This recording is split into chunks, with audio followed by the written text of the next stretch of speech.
É o pastor Alberi agora?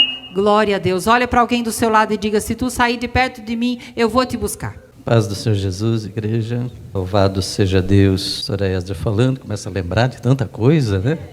Só Jesus. Tem muita história, né? O Marcos falou um bom tempo ali sobre essa questão de prevenção aí, depressão, essas coisas, né? E a gente vive um momento de muitas preocupações e cuidado, mas Deus tem as respostas, amém? Marcos capítulo 4, quero ler o verso 41 apenas. E eles, possuídos de grande temor, diziam uns aos outros: quem é este que até o vento e o mar lhe obedecem?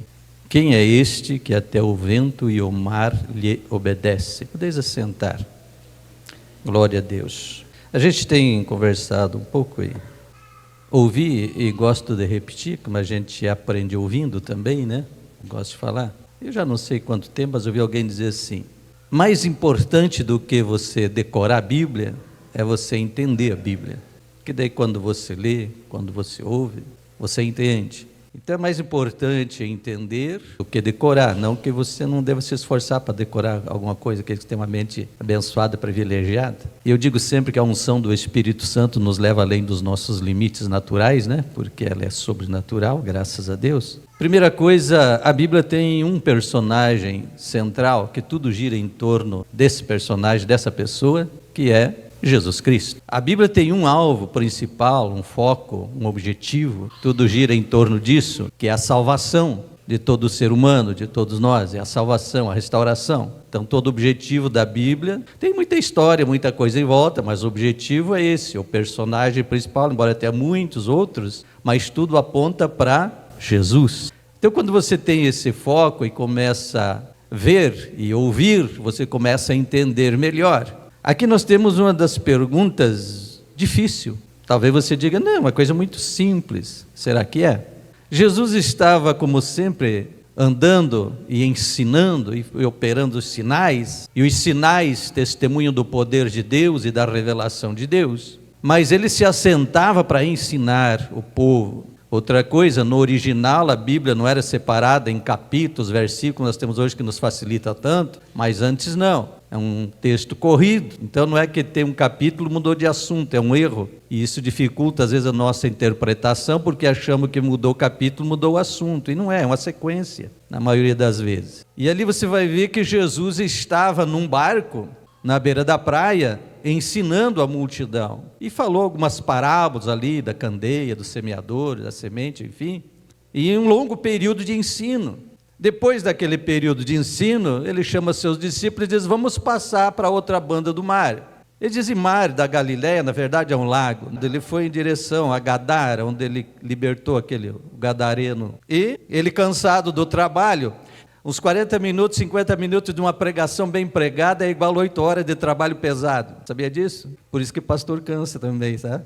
Então eles vão atravessar o mar e Jesus aproveita para dar uma cochilada ali no barco, né? Enquanto os discípulos vão remando. Outro erro nosso é ler a Bíblia e pensar a Bíblia no nosso contexto, na nossa cultura. Não, a Bíblia foi escrita lá nesse tempo, cultura diferente, época diferente, tecnologia nem se fala, os barcos eram barquinho a remo mesmo, não tinha motor, não tinha nada, todos sabem disso, né?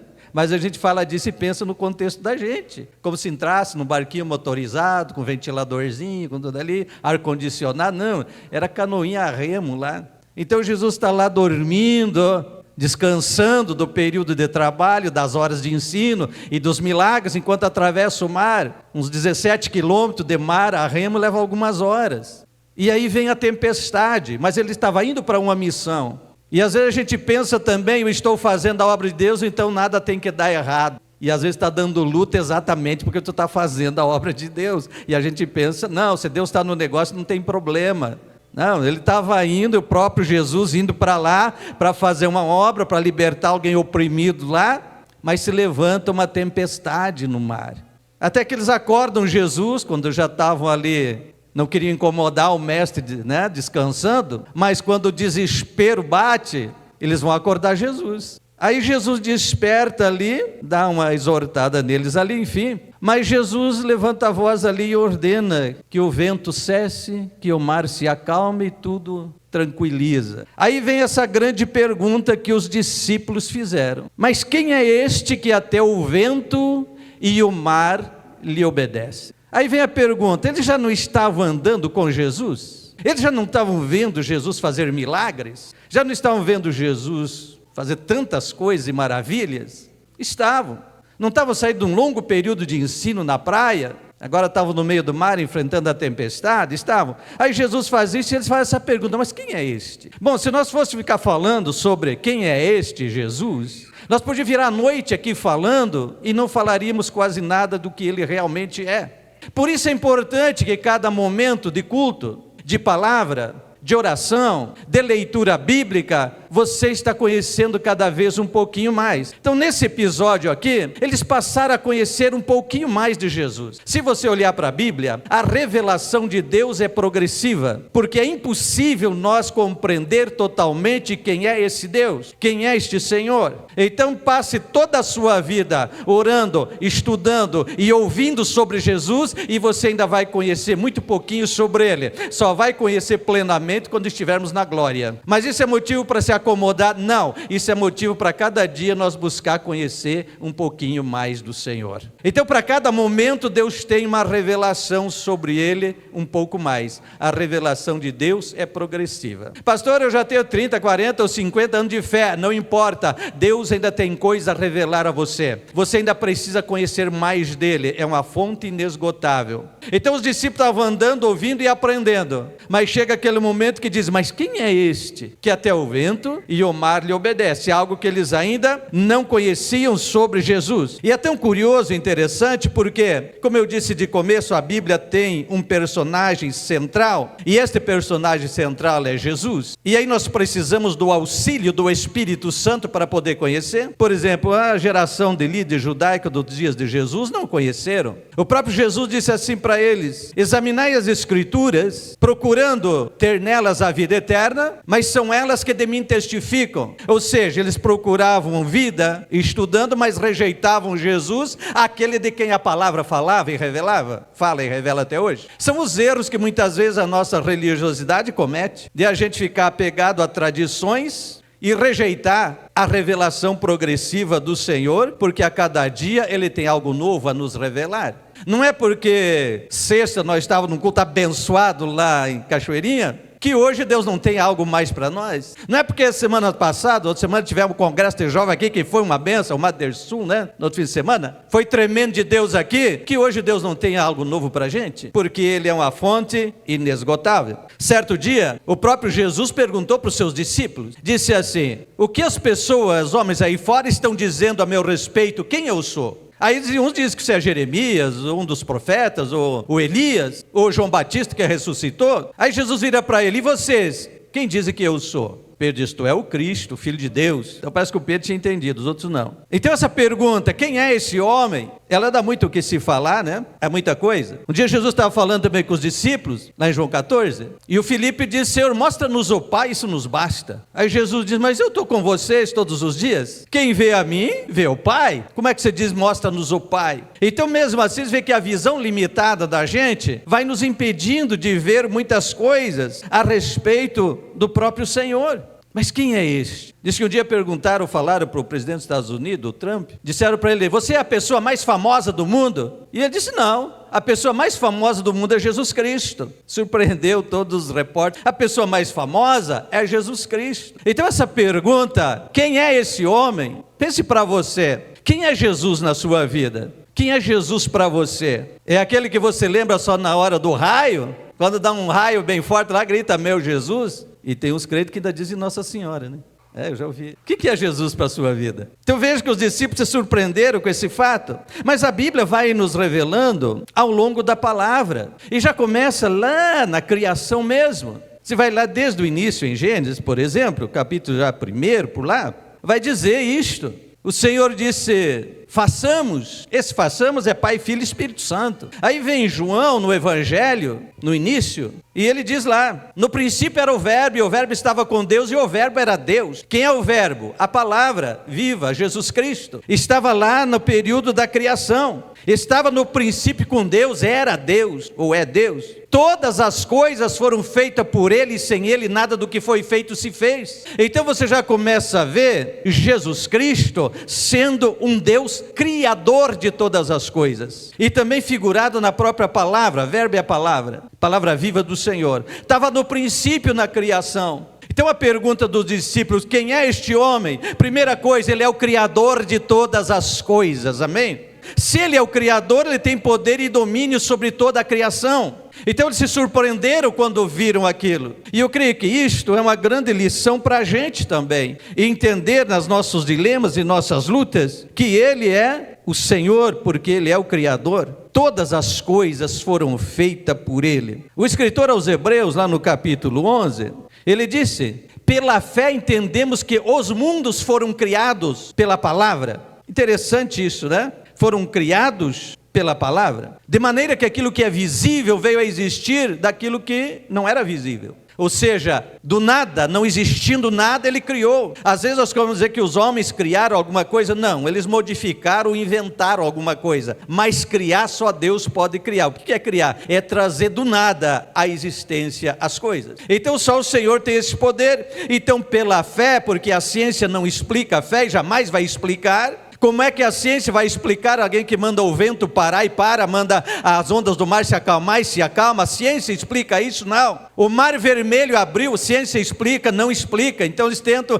armar um monte de coisa para desacreditar a palavra de Deus. Um peixe engoliu o Jonas, ciência não explica, mas a fé nós cremos. Aí estava o menino na escola e a professora zombando e desacreditando, e o menino disse: menino que vai da escola bíblica, certo? Não é aqueles que estão só na internet, não. E o menino disse: professora, se a Bíblia dissesse que Jonas engoliu a baleia, eu ainda acreditava. Isso é fé, tá certo? Isso é fé. Então a fé é isso, não se explica. E aqui o Hebreus diz: pela fé entendemos que o universo, ou os mundos, conforme a sua tradução bíblica, foi formada pela palavra de Deus, veio à existência. O Salmo 33, verso 6 diz que os céus por sua palavra se fizeram, e pelo sopro da sua boca o exército do céu, ou seja, as estrelas, os astros que estão aí, pelo sopro da sua boca. Você acha que ele é muito pequeno para a sua vida?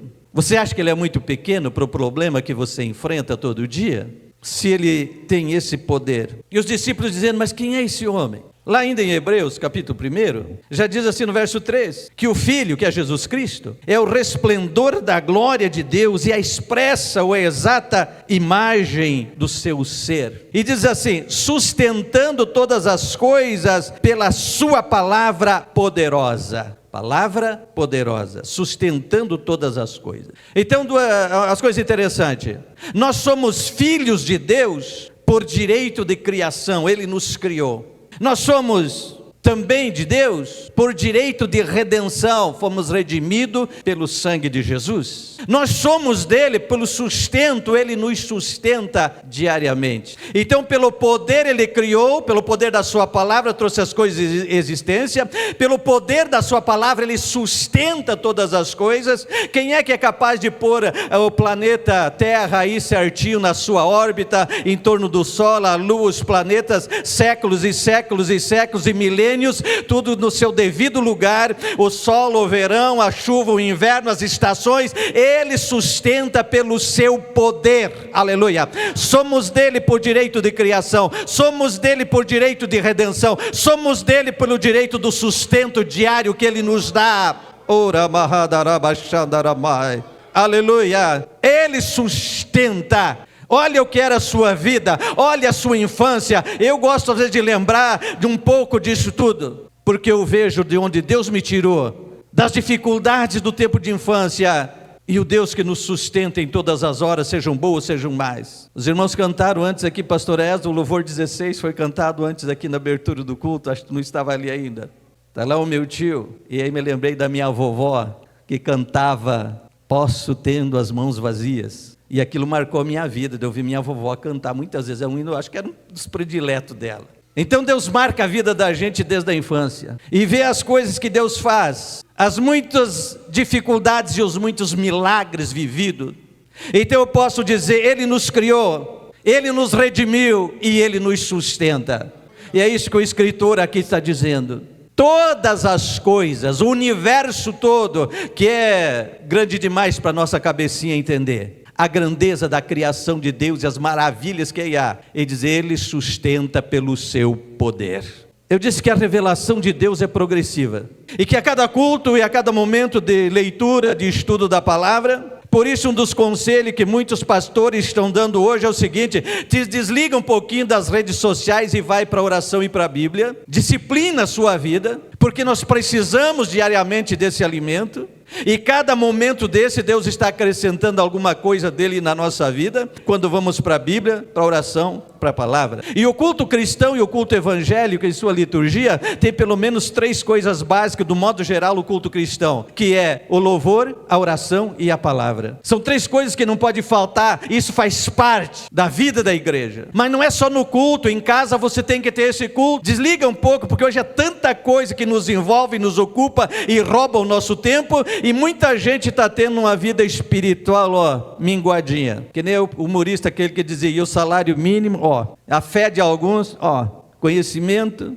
Aí quando bate a luta e a aflição, o que sustenta a nossa fé é a palavra de Deus. Se você é fraco na palavra e no conhecimento de Deus, a sua fé é pequena. Na hora da luta vai fraquejar, na hora da luta vai desabar, porque não tem alicerce. Então em cada momento Deus quer acrescentar alguma coisa na nossa vida, e hoje eu creio que Ele está acrescentando o seguinte: eu sou o teu Criador, eu sou o teu Redentor, e eu sou aquele que te sustento. Recebe essa palavra em nome de Jesus. Pega essa sua luta, esse seu problema, essa sua preocupação que está te levando a ansiedade e depressão, já que foi falado aqui antes, e entrega para Jesus, confia nele. Ele tem o domínio, o controle sobre todas as coisas. Talvez está faltando é você se achegar a Ele, é você entrar pelo caminho dessa revelação e desse entendimento do Senhor. Então você vai olhando e ao longo da Bíblia você vai tendo a revelação do Senhor. Se eu fosse falar agora aqui sobre cada um aí, como eu disse, ia longe. Mas por exemplo, quando você pega Gênesis, falei Ele como Criador, mas lá também diz assim que Ele é a semente da mulher, que o Senhor disse lá em Gênesis 3,15, da semente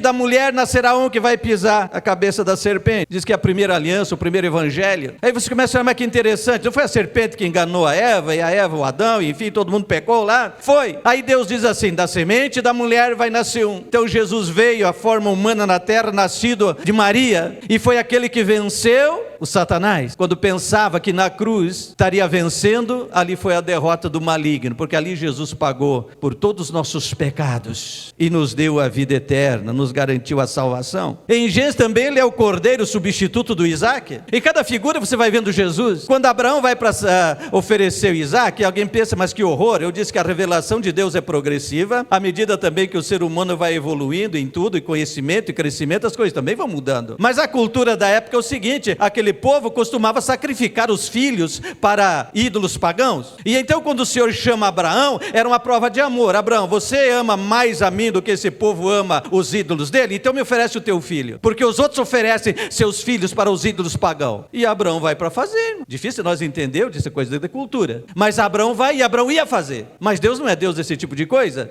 Então Deus disse a Abraão, não faz isso. Na hora que ele ia realmente executar o menino no altar como sacrifício, o Senhor disse, não faz isso. E quando o anjo interferiu ali, Abraão olha para o lado ou para trás, estava um cordeiro lá preparado, amarrado, que foi Deus que proveu ali. O que é isso então que o Gênesis mostra? Ele é o cordeiro substituto, aquele que foi sacrificado em nosso lugar, porque todos nós estamos destinados à morte por causa do pecado que lá entrou, mas ele foi o substituto. Então assim, em cada momento você vai vendo isso. Por exemplo, em Êxodo, ele é o cordeiro pascual. O que é cordeiro pascual? Quando o povo estava para ser liberto do Egito, e depois daquelas 10 pragas lá, a última, quer dizer, a 10ª foi a morte dos primogênitos, e o Senhor disse para o povo judeu que estava sendo liberto, liberto do Egito, vocês sacrifiquem um cordeiro, pegue o sangue e passe nos umbrais e na verga da porta, porque ali o anjo da morte vai passar sem ferir. Aí vem a palavra passo, vai passar sem ferir. E eles fizeram isso. Então ali o que nós vemos? Na figura do cordeiro pascual é Jesus Cristo, que foi sacrificado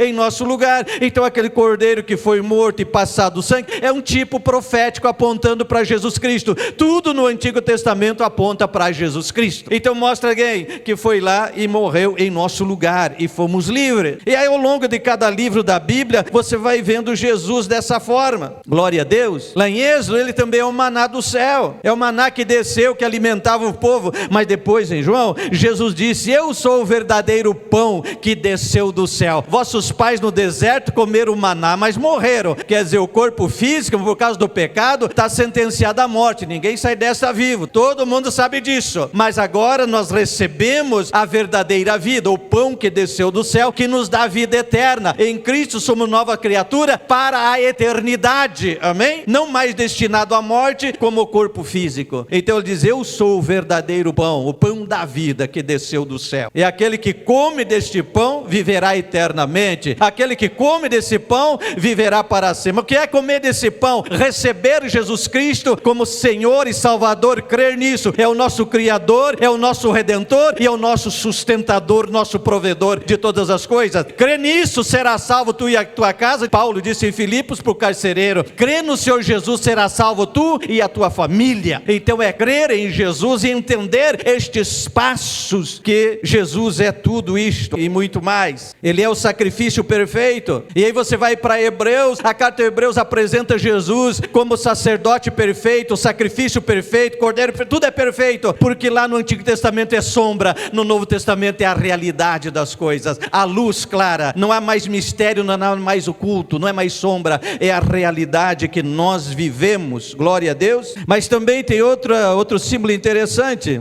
que ele é a rocha, lá em Números, a rocha de Meribá. Eles estavam peregrinando no deserto, chegou um lugar que não tinha água. Depois do povo murmurar, o Senhor diz: Moisés, tu e Arão vai lá, pega a vara, vai lá e toca na rocha. E a rocha saiu água.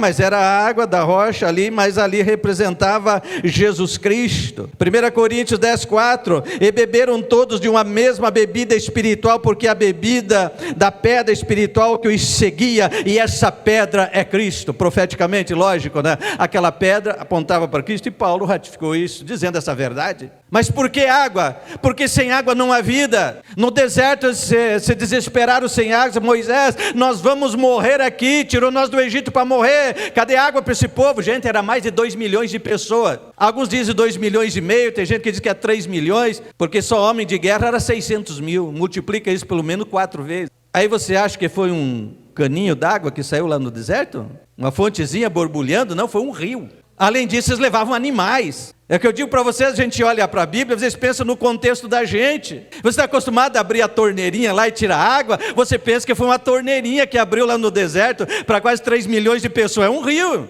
Aí vem Paulo e diz: aquela rocha era Jesus Cristo. Porque a água nos lava, a água nos purifica, a água nos dá vida, a água nos sustenta. Sem água não há vida, gente. Então Jesus Cristo é a água, aleluia. Por que é que ele chega no poço de Jacó e diz para aquela mulher: se você beber dessa água do poço, água natural, você vai voltar a ter sede, mas se você beber da água que eu tenho para te dar, você nunca mais terá sede, porque vai nascer uma fonte em você que vai jorrar para a vida eterna. E se você tem uma fonte em você que jorra para a vida, não tem depressão para você. Depressão é excesso de preocupação, de ansiedade, de cuidado, de estresse, de trabalho demais. Quando a pessoa se sobrecarrega, chega um momento que o organismo não aguenta.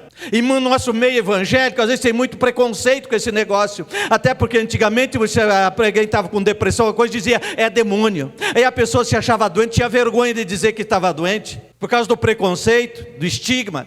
E eu passei por um momento complicado. Trabalhava, cuidava de igreja, pastoreava a igreja e trabalhava demais. E era uma correria sem tamanho, até que eu comecei a passar mal. Não conseguia dormir, cochilava e acordava, coração disparava. Pensava: estou morrendo. Tive que ir para o médico de madrugada, plantão. Um dia eu estava andando na rua e travei no meio da rua. Cheguei na calçada para atravessar a rua e travei.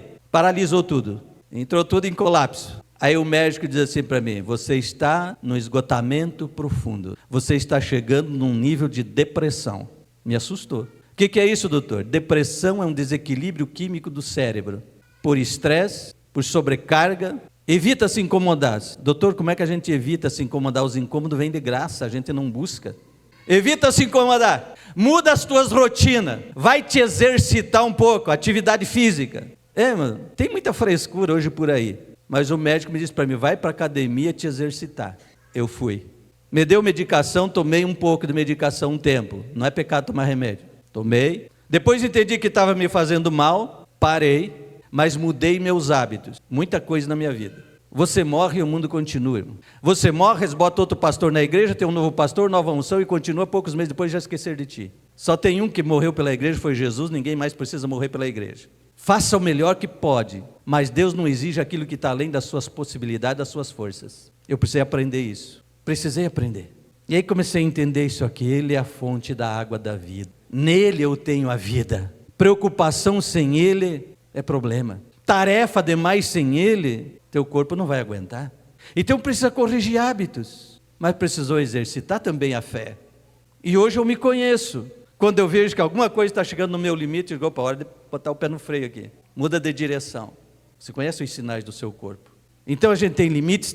Temos fé, mas temos que também viver a palavra, que fala que nós somos templo do Espírito, e diz assim, se você destruir o templo do Espírito, Ele te destruirá. Então cuidado com vícios, que está destruindo o seu cérebro, como as internet de hoje, está destruindo o templo do Espírito. Daqui a pouco está doente e diz, mas eu estou trabalhando, eu estou servindo, eu estou dando disso, como é que está isso, como é que está aquilo? Às vezes foi o problema que você buscou, por quebrar regras da própria palavra de Deus. Então muita coisa mudou na vida da gente, até a gente entender esse negócio, amém? Mas Ele é a fonte da água da vida, o sacrifício perfeito em nosso lugar. Tudo isso você vai encontrando na palavra, em resposta àquela pergunta dos discípulos, que a princípio parece tão simples, mas quando você vai olhar, é uma das mais difíceis de responder. Quem é esse homem, que até o vento e o mar lhe obedecem? Isaías disse assim, ele mencionou o meu nome ainda no ventre.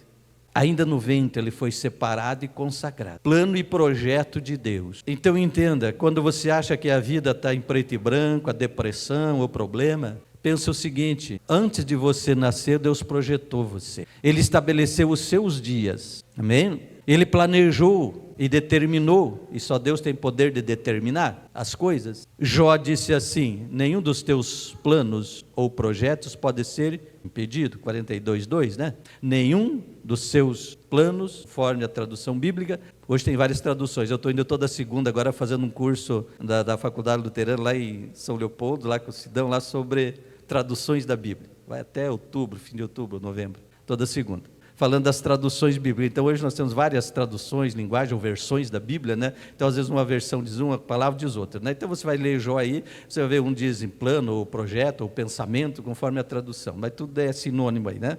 Ele disse, nenhum pode ser impedido. Aí se você olhar para a sua vida e ver assim, eu sou um projeto de Deus, certo? Ele é o Pai que criou, redimiu e sustenta, Ele é Pai, amém? E pai responsável, não é alguns pais de hoje. Ele não ia criar filhos e jogar no mundo ao léu e dizer, agora vocês se viram por conta de vocês aí, não. Nenhum pai coerente, decente faz isso, joga um filho no mundo. Se hoje temos aí a deturpação que o pecado trouxe, a gente tem muita gente que joga filhos até no lixo, né? A gente sabe disso. E por isso tem gente traumatizado quando fala em pai, mas Deus é o pai perfeito. Como pai perfeito, responsável, jamais Ele ia gerar você e te abandonar no mundo, aí, como diz, por conta aí, na mão do inimigo, de jeito nenhum.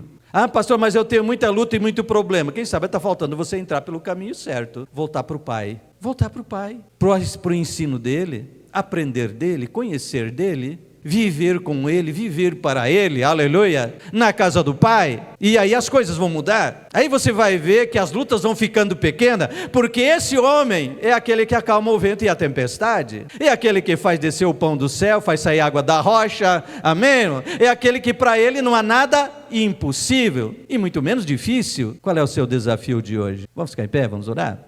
Glória a Jesus. É o momento de nós orar pelas famílias, então já vem à frente as famílias. Não é eu que preciso saber da sua luta, do seu problema, mas é Deus. Traz nesse momento de oração, vamos estar orando pelas famílias, e Deus tem vitória para as suas dificuldades. Deus tem vitória para você. Deus tem vitórias para a sua vida. Amém, irmão? Deixa a preocupação da semana que começa, entrega para Deus agora, vamos orar. Você vai ver que tudo vai se encaminhar com mais facilidade. Aquilo que está parecendo um gigante para você, você vai ver que vai ser fácil de vencer essa semana, amém? Amém? Você vai ver que vai ser fácil, Deus vai te dar vitória. Aquela porta que parece trancada, Deus vai abrir, amém? Recebe em nome de Jesus a palavra de Deus. Se a saúde está complicada, irmão, a enfermidade vai embora agora, em nome de Jesus, creia nisso. Estamos diante da palavra do Deus Todo-Poderoso, amém? Entenda que há um propósito dele para a sua vida. E no momento que você entender que a sua vida é um propósito de Deus, você vai entender mais fácil tudo o que acontece na sua vida. Porque a Bíblia diz que todas as coisas cooperam para o bem daqueles que amam a Deus, daqueles que são chamados pelo Senhor. Você está aqui esta noite porque você foi chamado por Deus. Tenho certeza que se não fosse pelo Espírito de Deus, você não estaria aqui essa noite. Estaria em qualquer outro lugar, quem sabe lá no churrasco dos gaúchos aí. Mas não estava aqui, você está aqui porque o Senhor te trouxe aqui, pelo Espírito dele. Os demais que estão lá, se tu está sozinho, mas você representa a sua família, vem para cá receber a oração também. Vamos orar por todas as famílias aqui agora. Pode vir. Está sozinho, não tem problema, tu representa a tua família, pode vir. É hora de orarmos. Comece a falar com Deus. Senhor, nosso bom Deus e nosso Pai, viemos em oração na tua presença, ó meu Senhor. Depois de ministrar a tua palavra, queremos em oração, Senhor Jesus Cristo, ministrar sobre a vida dos teus filhos e tuas filhas aqui, sobre os lares e famílias da tua igreja aqui representado esta noite.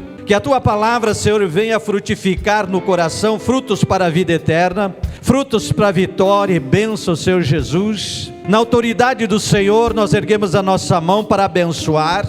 Erguemos na autoridade do Senhor para repreender o mal, a enfermidade, repreender as legiões opressoras, perturbadoras, que em nome de Jesus cai por terra todo laço armado pelo inimigo, que em nome de Jesus Cristo toda a perturbação do mal seja colocada por terra. Em nome de Jesus ministramos a bênção, que portas de bênção se abram, portas de provisão venham suprir toda a necessidade. Senhor, que o teu bálsamo de cura desce, Senhor, curando as feridas da alma e não apenas do corpo, Senhor Jesus Cristo, mas que opere uma restauração, de reconciliação na família, de reconciliação contigo, Senhor Jesus Cristo, que venha paz nos corações, que os laços do amor sejam acrescentados e fortificados na família, para que tenhamos famílias fortes, Senhor Jesus Cristo, alicerçados na tua palavra, Senhor Jesus Cristo, unido pelos laços verdadeiros do amor e da tua graça. Senhor Jesus Cristo, abre a visão espiritual do pai, da mãe, enfim, na condução da família. Senhor Jesus Cristo, trabalha na mente dos meninos, das meninas, dos jovens, das crianças, do adolescente, Senhor Jesus Cristo, para que a tua palavra entre, para que haja entendimento, para que a fé, Senhor Jesus Cristo, que seja assim, Senhor, plantada e acrescentada nos corações desde as crianças, Senhor, para que tenhamos um povo forte, uma igreja forte, cheio da tua graça, que venha, Senhor, cumprir, Senhor Jesus Cristo, a missão, Senhor Jesus, na terra, de anunciar a tua palavra, de levar o teu evangelho, de conquistar vidas e almas ao teu reino. Na Senhor, igreja avivada, famílias avivadas, famílias restauradas, meu Senhor, pela unção e a graça da tua presença e da tua palavra. Fortalece o que está fraco, levanta o que está caído, cura o que está enfermo, alegra o coração que está triste, Senhor. Senhor Jesus Cristo, toda a enfermidade, da depressão, da ansiedade, do pânico, do medo, que em nome de Jesus seja repreendido esse mal. Acrescenta a fé e reaviva os teus, Senhor, que a tua bênção se derrame, que a tua bênção, Senhor Jesus Cristo, plena, venha sobre a tua igreja. Te adoramos e te louvamos e te bendizemos, Pai, em nome de Jesus Cristo, aleluia, glória a Deus, que Deus abençoe. Louvamos ao Senhor.